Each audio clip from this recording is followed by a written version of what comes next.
Hello everyone. राजकीय महाविद्यालय इटावा की हिंदी की ऑनलाइन क्लास में आप सभी का स्वागत है। हम चित्रलेखा उपन्यास पर चर्चा कर रहे थे, जिसमें अब तक हमने उसके 7 परिच्छेदों का अनुशीलन किया है और आज हम जिस परिच्छेद का अनुशीलन करेंगे वो है 8वां परिच्छेद। महासागर के शांत वक्ष स्थल पर भयानक झंझावत उठने के पहले एक घोर निस्तब्धता छा जाती है। उस समय वायुमंडल उत्तेजित हो उठता है और सारा वातावरण भावी क्रांति की आशंका से शून्य सा हो जाता है।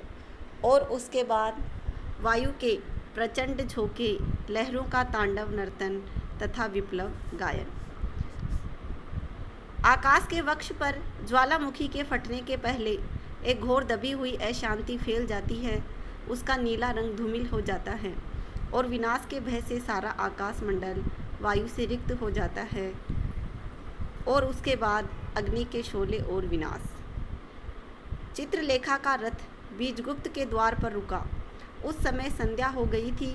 दिन की भयानक गर्मी के बाद पाटलिपुत्र की सड़कों पर सामंतों के रथ उमड़ पड़े थे। फूलों के हार लिए हुए मालिन युवतियाँ सामंतों को हार पहना रही थी। सुवासी तथा शीतल शरबत के पात्र धनी युवकों के होठों पर चुंबन कर रहे थे। चारों ओर उल्लास और विलास था। राजमार्ग उस समय मानो उत्सव का केंद्र हो रहा था। जोहरियों की दुकानों पर युवतियां रंगरेलियां कर रही थीं और तंबोलियों की दुकानों पर युवक। बीजगुप्त भी उसी जनरव का एक भाग था।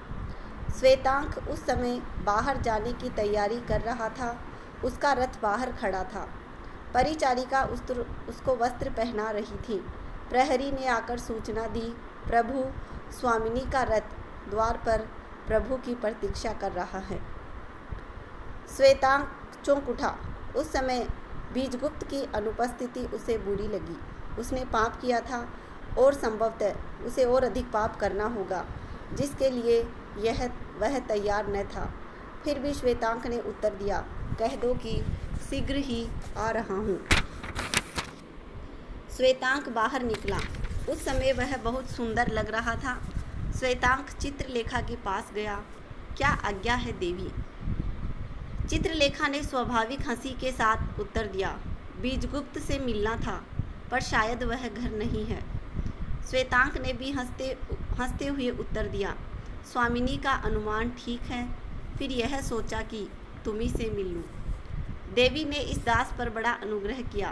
देवी की सेवा में सदा प्रस्तुत हूँ। इसकी कोई आवश्यकता नहीं। आज चित्त उचाट था और यह इच्छा हुई कि जनरव में ही अपने चित्त को कुछ शांत करूं। घूमने का लक्ष्य लेकर निकली थी। यदि बीजगुप्त नहीं मिले तो कोई चिंता नहीं, तुम तो हो। बहुत अच्छा। इतना कहकर श्वेतांक अपने रथ की ओर बढ़ा, पर चित्रलेखा ने श्वेतांक का हाथ पकड़ लिया। नहीं, तुम्हें मेरे साथ इसी रथ पर चलना होगा। मंत्रमुग्ध की भांति श्वेतांक चित्रलेखा के रथ पर बैठ गया। रथ राजमार्ग की ओर चल पड़ा। चित्रलेखा बैठी हुई थी। घोड़ों की बाग श्वेतांक के हाथ में थी। राजमार्ग पर पहुंचते ही घोड़ों की बाग चित्रलेखा ने अपने हाथों में ले ली। अश्व थिरक उठे। गर्व से मस्तक उठाकर वे राजमार्ग में घुसे। उन्हें शायद यह विदित हो गया था कि उनकी बागडोर उस स्त्री के हाथ में है जो पाटलिपुत्र के बड़े से बड़े सामंतों को केवल संकेत पर नचा सकती है। चित्रलेखा के रथ को देखकर बड़े बड़े सामंतों के रथ रुक जाते। लोग उसे अभिवादन करते थे और साथ ही उसकी प्रशंसा। श्वेतांक को उसके साथ बैठे हुए कुछ लोगों ने व्यंग्य वाक्य भी कहे, पर चित्रलेखा उस समय केवल हंस दी। उसने उन वाक्यों पर कोई ध्यान नहीं दिया। उस समय चित्रलेखा फूलों के हार से लदी हुई थी। प्रत्येक सामंत उसकी ओर हार फेंक देता था। चित्रलेखा उसे पहनकर उसको कृतार्थ कर देती थी। रथारूढ़ा चित्रलेखा उस समय साक्षात शिवा की प्रतिमा थी। लोग उसका सम्मान करते थे, उसके सामने झुक जाते थे और उसकी पूजा करते थे। राजपथ का विशाल जनरव मानो चित्रलेखा का स्वागत कर रहा था। दूसरी ओर से एक रथ आकर चित्रलेखा के पास रुका। चित्रलेखा उस समय एक नवयुवक से बातें कर रही थी। रथ खड़ा हुआ था। दूसरे रथ के रुकने पर साथ ही चित्रलेखा का ध्यान भंग हुआ। पार्श्व में बीजगुप्त हंस रहा था। आज राजमार्ग पर चित्रलेखा को देखकर आश्चर्य होता है और आज बीजगुप्त को उसके घर में न पाकर आश्चर्य हुआ। उत्तर और प्रत्युत्तर दोनों में गूढ़ रहस्य छिपा हुआ था, जिसे दोनों ने समझ लिया। श्वेतांक रथ से उतर पड़ा। बीजगुप्त ने कहा, चित्रलेखा बीजगुप्त के यहाँ निमंत्रित है, संभवतः निमंत्रण अस्वीकार न होगा। चित्रलेखा ने उत्तर दिया, चित्रलेखा को बीजगुप्त का निमंत्रण सहर्ष स्वीकार है। उस समय संध्या बीत रही थी। राजमार्ग पर प्रकाश होने लगा था। बीजगुप्त अपने रथ से उतरकर चित्रलेखा के रथ पर बैठ गया। घोड़ों की रास उसने अपने हाथ में ली। श्वेतांक ने बीजगुप्त का रथ संभाला। दोनों रथ बीजगुप्त के भवन की ओर मोड़ दिए गए। बीजगुप्त ने कहा, मुझे दुख है कि जिस समय तू मेरे भवन में गई उस समय मैं अनुपस्थित था। दुख होने की कोई बात नहीं, चित्रलेखा मुस्कुराई। दोष मेरा था, क्योंकि मैं ऐसे समय पर पहुंची थी जब मैं कभी भी तुम्हारे यहाँ नहीं जाती थी, इसलिए तुम्हारा भवन में न होना अस्वाभाविक नहीं था। चित्रलेखा मौन बैठी थी और बीजगुप्त भी मौन था। कुछ देर तक दोनों में कोई बात नहीं हुई। इसके बाद बीजगुप्त ने आरंभ किया, चित्रलेखा, कई दिनों से चित्त उद्विग्न हो रहा है। क्यों, यह मैं स्वयं ही नहीं जानता। एक बात पूछूंगा, कई दिनों से तुम मेरे यहाँ नहीं आई, इसका क्या कारण है? चित्रलेखा ने अपना मुख उठाया। कारण पूछते हो? नहीं आ सकी क्योंकि आने की इच्छा न थी। बीजगुप्त को इस उत्तर की आशा न थी। उसका अनुमान था कि चित्रलेखा कोई कारण बताएगी, पर इतनी स्पष्ट और इतनी वास्तविक बात सुनकर उसे आश्चर्य हुआ और कुछ क्रोध हुआ। क्रोध अपने ऊपर तो हुआ ही, पर साथ ही चित्रलेखा पर भी हुआ। आने की इच्छा न थी, इसका कारण जानने का मैं अधिकारी हूँ। चित्रलेखा ने बीजगुप्त के मुख की ओर देखा। उस पर दृढ़ता थी और गंभीरता थी, क्रोध की छाप थी और स्वामित्व की गुरुता। चित्रलेखा का मुख लाल हो गया, फिर भी अपने भावों को दबाते हुए, अधिकारी हो, इतना नहीं जानती थी मनुष्य पर मनुष्य का क्या अधिकार है, यह मैं नहीं समझ सकी। फिर भी तुम कारण जानना चाहते हो तो सुनो। इन दिनों किसी अंश तक मेरा चित्त उद्विग्न रहा और इस उद्विग्नता में से मैं अपने को और अपनों को भूल सी गई थी। इस समय रथ बीजगुप्त के भवन के द्वार पर रुक गया। श्वेतांक ने अपने रथ से उतरकर बीजगुप्त और चित्रलेखा को उतारा। तीनों बीजगुप्त के केली भवन में गए। उसके बाद श्वेतांक वहां से चलने लगा। श्वेतांक को जाते हुए देखकर बीजगुप्त ने कहा, श्वेतांक ठहरो, तुम्हारे जाने की कोई आवश्यकता नहीं है। चित्रलेखा ने बीजगुप्त से कहा, नहीं, श्वेतांक की यहाँ कोई आवश्यकता नहीं है। साथ ही श्वेतांक की उपस्थिति की कोई हानि भी नहीं है। बीजगुप्त हंस पड़ा, वरन इसमें श्वेतांक का लाभ ही है। इस अनुभवहीन व्यक्ति को संभवतः कुछ अनुभव भी प्राप्त हो। श्वेतांक रुक गया। बीजगुप्त ने उसे मदिरा देने का संकेत किया।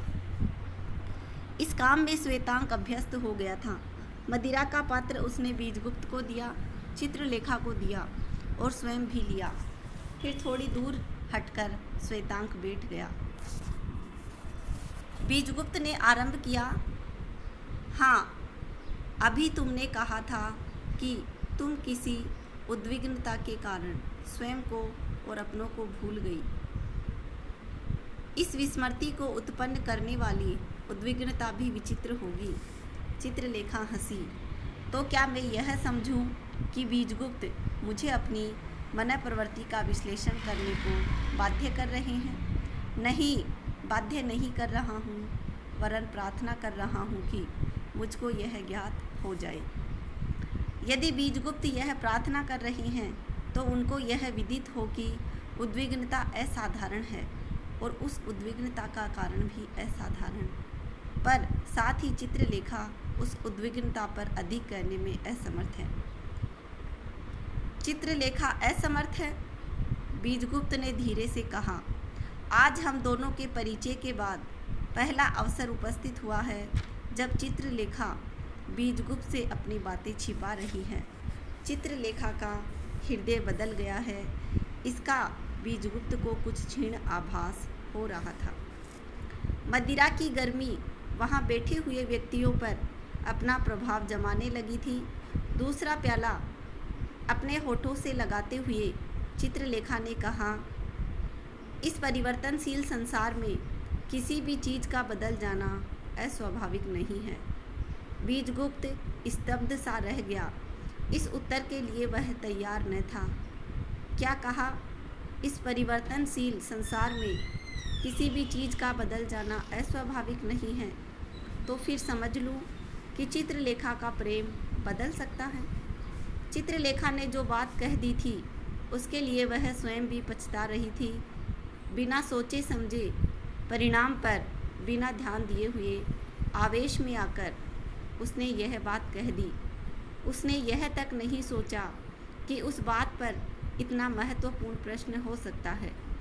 उसने साहस किया, नहीं, बीजगुप्त का अनुमान मिथ्या है।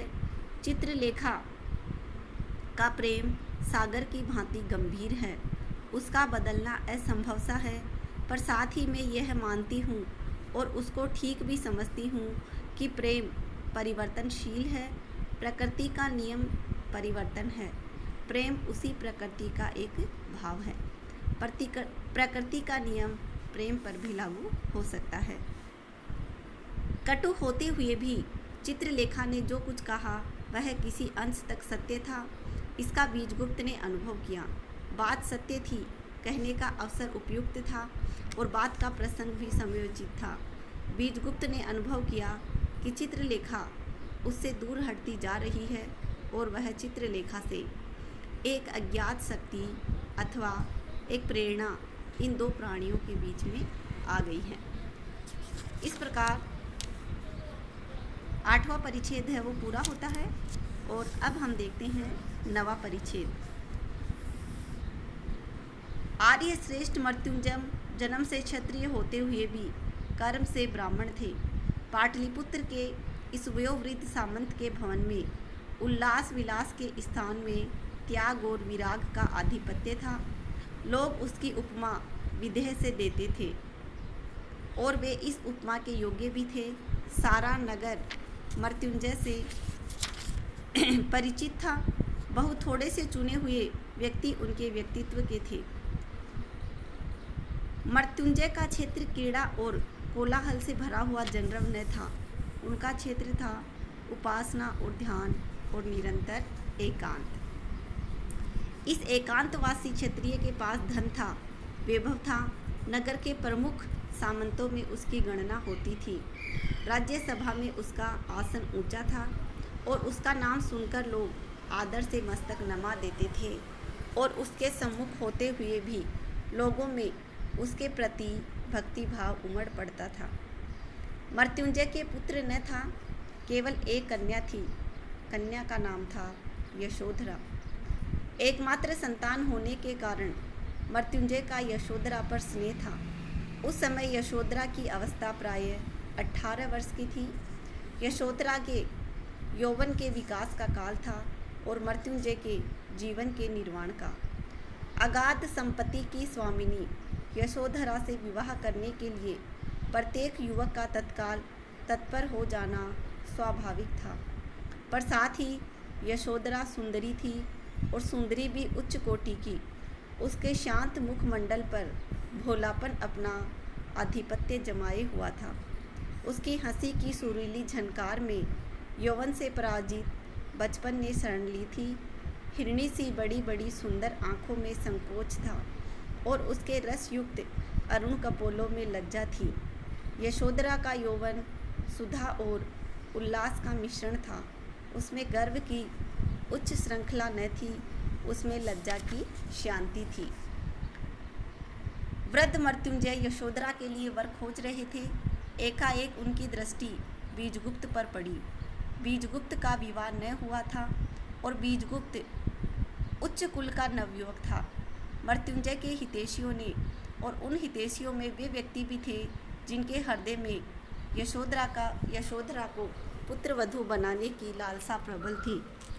मृत्युंजय से एक ही नहीं, अनेक बार बीजगुप्त और चित्रलेखा के संबंध का वर्णन किया, पर अनुभवी और वृद्ध मृत्युंजय ने सदा यही उत्तर दिया, यह बीजगुप्त के उन्माद का काल है।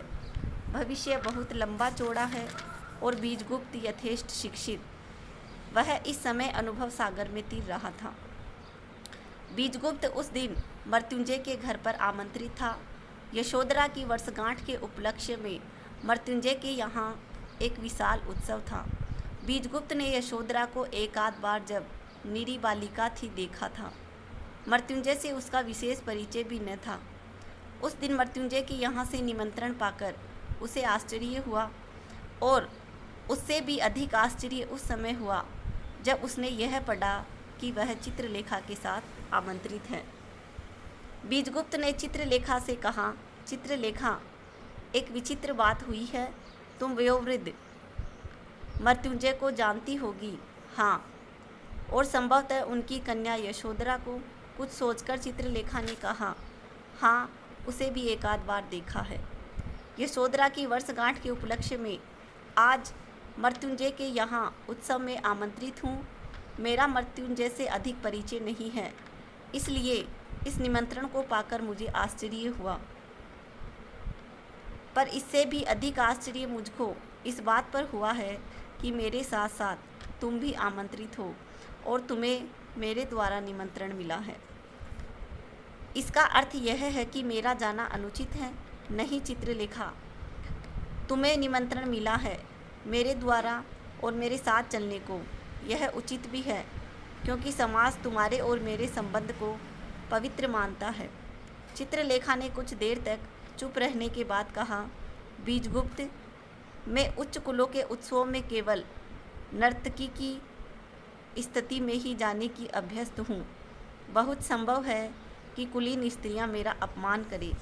यदि ऐसी स्थिति उत्पन्न हो गई तो क्या करना होगा, यह मैं नहीं जानती। बीजगुप्त हंस पड़ा। मेरे साथ रहते हुए तुम्हारा अपमान करने का साहस किसी को न पड़ेगा, यह विश्वास रखो। इतना कहकर बीजगुप्त ने श्वेतांक को बुलाया। श्वेतांक के साथ दोनों बाहर निकल पड़े। बीजगुप्त के रथ पर चित्रलेखा और बीजगुप्त आरूढ़ हुए। श्वेतांक ने घोड़ों की लगाम ली और इस प्रकार चित्रलेखा और बीजगुप्त दोनों मृत्युंजय के उत्सव में पहुंच गए। आज के इस वीडियो में इतना ही। धन्यवाद।